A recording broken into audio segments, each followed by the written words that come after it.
In the previous video, we had learned about the various methods, we didn't learn about that, we learned about the physical properties of alkenes. In this video, we are going to be talking about, yes, the chemical properties of alkenes. First of all, when we talked about the structure of alkenes, we know that the double bond is going to act like a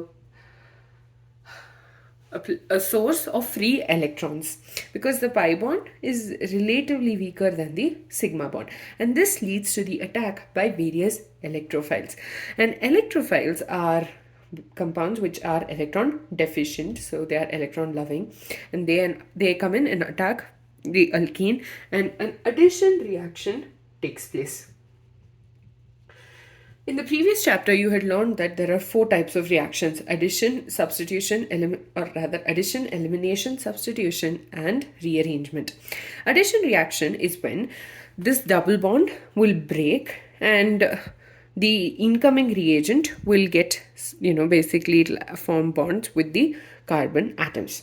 Substitution is what you learned for alkanes, where one or more than one atom of hydrogen was replaced by other atoms of the incoming reagent again. Elimination is when there is a removal of molecules or atoms in the form of molecules rather, to get a compound. So one of the methods of preparation, or 3 methods of preparation of alkenes involved elimination reaction. One was from alkyl halides, that's an elimination reaction. From vicinal dihalides also was an elimination, and in case of by acidic dehydration of alcohol, that again, as the name suggests, was a elimination reaction. Rearrangement is where the molecule will rearrange, the carbon atom chain will rearrange to give us various compounds.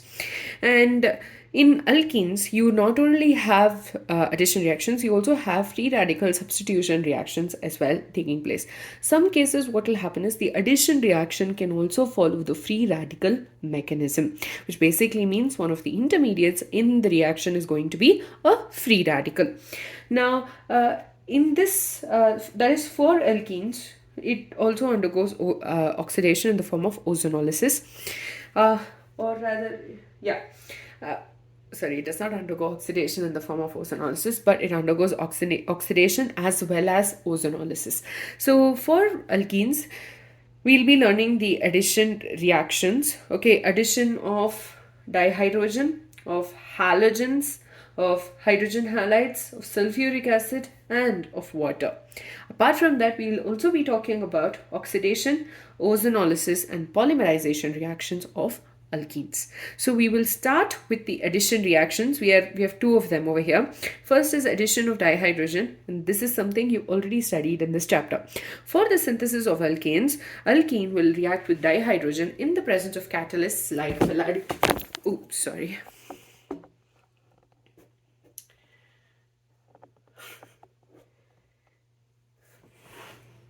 in the presence of catalysts like platinum, palladium, or even nickel, to lead to the formation of an alkene.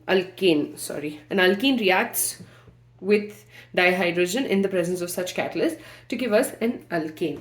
Now, this reaction was already done in the synthesis of alkanes, where we learned from unsaturated compounds, that is both alkenes and alkynes, react with dihydrogen in the presence of catalyst to give us alkanes. The next one is addition of halogens. Now, in this reaction, what happens is the bromine over here, the halogen molecule, is going to get added, break the double bond, and it will lead to the formation of a vicinal dihalide. And as we know, vicinal dihalide has halogen atom in adjacent carbon atoms. So here you'll have, this is going to be our product. Now, similarly, in this case also, chlorine is going to get added across the double bond to give us 1,2-dichloropropane. Now, this reaction is actually quite essential. The reason being, bromine actually has a reddish brown or reddish orange color as such. Now, when it reacts with the alkene and it leads to the formation of this particular product, what happens is that color is lost. So this can be used for us to identify the presence of unsaturation in the molecule. So when bromine gets added to the reaction, it will be reddish brown, but as it continues to form the product, it will change from that reddish brown will be lost. We will get the color of the product. So because of that, that actually acts as a very good identification for the presence of a double bond. In the next video, we will be talking about the addition of a halogen or hydrogen halide. So hydrogen halide is going to be HX.